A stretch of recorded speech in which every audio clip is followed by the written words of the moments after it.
Bismillahirrahmanirrahim. Assalamualaikum warahmatullahi wabarakatuh. Bismillah, alhamdulillah, wassalatu wassalamu ala rasulillah wa ala alihi wa ashabihi wa wala ma ba'du. Puji syukur bagi Allah. Salawat dan salam semoga tercurah terlimpah untuk Rasulullah sallallahu alaihi wasallam. Hadirin kaum muslimin yang dimuliakan Allah, kita lanjutkan ke surat Al-Baqarah ayat ke-97. Allah berfirman, a'udzubillahi minasyaitonir rajim. Bismillahirrahmanirrahim. Qul man kana aduwwan li Jibril fa innahu nazzalahu ala qalbika bi idznillah musaddiqan lima bayna yadayhi wa hudan wa busyra lil mu'minin. Qul katakan oleh Muhammad, man kana, barang siapa yang menjadikan aduan musuh li Jibril kepada malaikat Jibril, fa'innahu, sesungguhnya malaikat Jibril itu nazzalahu, yang telah menurunkan Al-Quran ala qalbika, ke dalam hatimu, hati Rasulullah, bi'idznillah, dengan izin Allah. Musaddiqan, Al-Quran itu membenarkan lima baina yadaihi, apa yang ada sebelum Al-Quran, Taurat, Injil dan lain sebagainya. Al-Quran juga wahudan, jadi fungsi Al-Quran itu satu, dia membenarkan kitab sebelumnya, hudan, menjadi petunjuk, wa busyra, dan kabar gembira, lil mu'minin, bagi orang mukmin. Ayat ini turun ketika orang-orang Yahudi itu tidak mau menerima kehadiran Rasulullah karena yang mengantarkan wahyu kepada Rasulullah itu adalah malaikat Jibril. Nah, bagi mereka Jibril itu musuh, malaikat dijadikan musuh. Aneh. Orang itu kalau menjadikan malaikat sebagai musuh itu kan aneh. Mereka tidak mau menerima Rasulullah, kehadiran Rasul itu, karena yang mengantarkan wahyu dari Allah itu adalah malaikat Jibril. Maunya mereka, coba kalau Mikail yang mengantarkannya, saya mau terima Rasulullah. Jadi malaikat Jibril itu dianggap musuh oleh orang-orang Yahudi. Nah, makanya kata Allah, qul man kana aduwwan li Jibril, barang siapa yang menjadikan musuh kepada Jibril. Jadi kenapa tuh menjadikan musuh kepada Jibril? Padahal Jibril itu fa'innahu nazzalahu ala qalbik, malaikat Jibril itu yang menurunkan Al-Quran ke dalam hatinya Muhammad.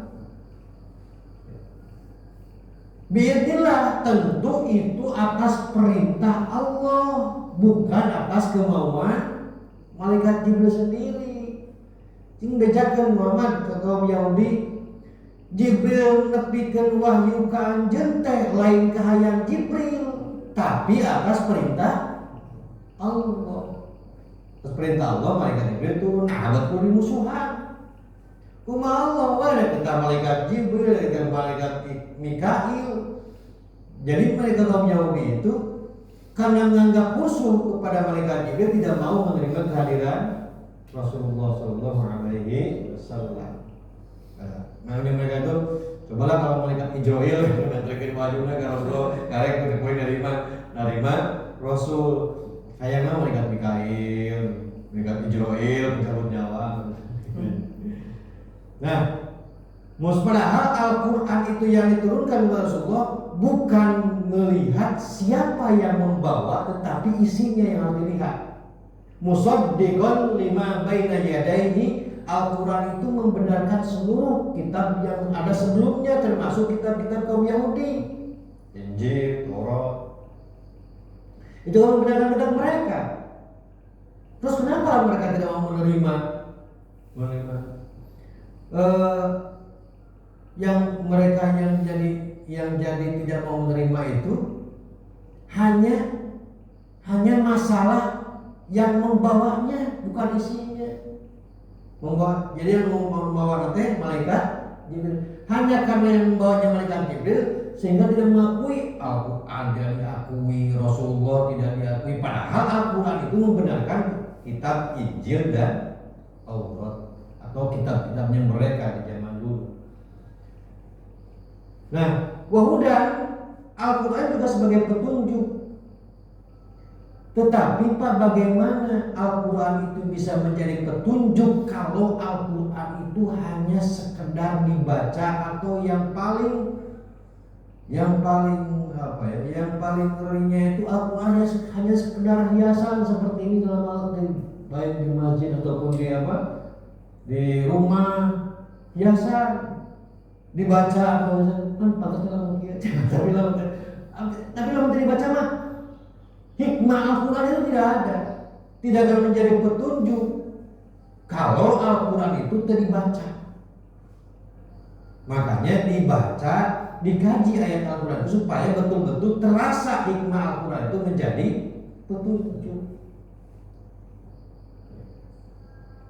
Nah, banyak orang yang terkadang begini, ketika ada informasi dari seseorang yang menyampaikan isi Al-Quran, kemudian dia merasa bahwa itu belum pernah dia dengar, sehingga kalau datang penjelasan Al-Quran yang belum pernah didengar, itu merasa hal yang baru.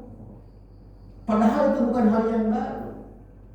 Al-Quran jauh sebelumnya sudah menjelaskan itu, cuma kitanya saja yang terbatas dengan pengetahuan itu. Terbatas dengan pengetahuan, akhirnya merasa kamu aliran baru, kamu aliran anyar, padahal bukan. Nah, itu karena dangkalnya pengetahuan terhadap Al-Quran. Datang bujang-bujang atau bujang-bujang dikaji ke sini apa dibaca gitu. Makanya bagaimana kita mau mengerti kumaha kenapa lamun dibaca unggul teu naon Pak, bukan jadi ibadah. Nah, hikmah hudanya hilang, tidak akan terasa. Hikmah hudan Al-Quran sebagai petunjuk itu tidak akan terasa sama sekali. Orang Islam yang mengaku bahwa Allah itu adalah Tuhan kita, kemudian Muhammad itu Rasulullah, Al-Quran itu menjadi petunjuk kita, kenapa tidak mau dikaji dan tidak mau diikuti? Hudan, petunjuk, wa busyra kabar gembira lil mukminin. Isi Al-Quran itu memberikan kabar gembira bahwa Allah itu akan bersama orang-orang yang beriman kepada Rasulullah, kepada malaikat Jibril yang membawakan Al-Quran wahyu itu kepada Rasulullah, yang membenarkan kitab sebelumnya. Quran juga sebagai petunjuk, Quran juga sebagai kabar gembira. Isinya Allah akan bersama orang-orang yang yakin bahwa Al-Quran itu datangnya dari Allah, disampaikan oleh transportasinya itu adalah oleh malaikat Jibril kepada Muhammad Sallallahu Alaihi Wasallam. Apa pesan moral di zaman sekarang ini? Jangan melihat Jibril itu kan perantara ya. Jibril itu perantara yang menyampaikan wahyu dari Allah kepada Rasulullah. Tapi oleh orang Yahudi, Jibril dianggap sebagai musuh, dan karena melihat Jibril yang dianggap sebagai musuh pembawa wahyu kepada Rasulullah, akhirnya mereka tidak mau menerima karena yang membawa wahyu itu Jibril. Apa pesannya di zaman sekarang?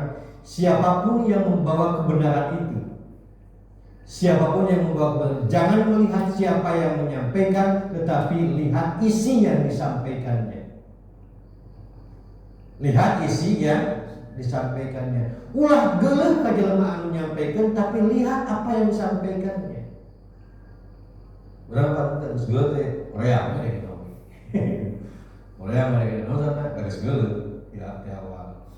Makanya jangan melihat siapa perantara yang menyampaikan, tapi apa yang disampaikan. Selama yang disampaikan itu isi Al-Quran yang tidak bertentangan dengan ayat-ayat Al-Quran yang lainnya, maka pegang dan yakini bahwa itu adalah yang benar.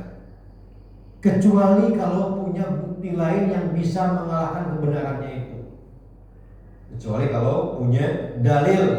Kecuali kalau dia punya dalil yang kuat untuk mengalahkannya itu, ya silakan. Jadi pesan Qurannya dari sini, jangan melihat siapa yang menyampaikan, tetapi lihat apa yang disampaikan. Maka kata Rasulullah, undur makola, lihat apa yang disampaikan, wala tandur makola, jangan melihat siapa yang menyampaikan. Ini dari sini pesannya sebetulnya, undur makola, wala tandur makola, itu dari sini. Ini jangan lihat Jibrilnya, tetapi lihat isinya. Nah, orang sudah kalau menganggap duluan kepada perantaranya, ya sudah, isinya juga tidak akan dilihat, Pak.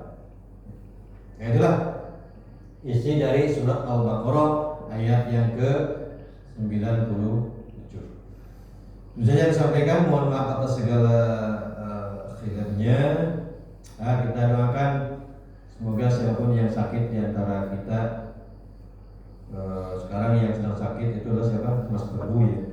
Mas Teguh, Pak Aris sudah sembuh, mudah-mudahan Mas Aris juga sembuhkan kembali. Pak Teguh, apapun tetangga kita, sahabat kita, kerabat kita, saudara yang ada di Perum ini, segera disembuhkan kembali oleh Allah dari penyakitnya dan memberikan efek yang positif untuk diri sendiri, termasuk juga untuk diri semua. Ala hadiniyah wa kulli niyatin sholihatin. Al-Fatihah. Bismillahirrahmanirrahim. Alhamdulillahirabbil alamin. Ar-Rahmanir-Rahim. Maliki yaumiddin. Iyyaka na'budu wa iyyaka nasta'in. Ihdinas siratal mustaqim. Siratal ladzina an'amta 'alaihim ghairil maghdubi 'alaihim waladdallin. Amin. Demikian, mohon maaf atas segala khilafnya. Assalamualaikum warahmatullahi wabarakatuh.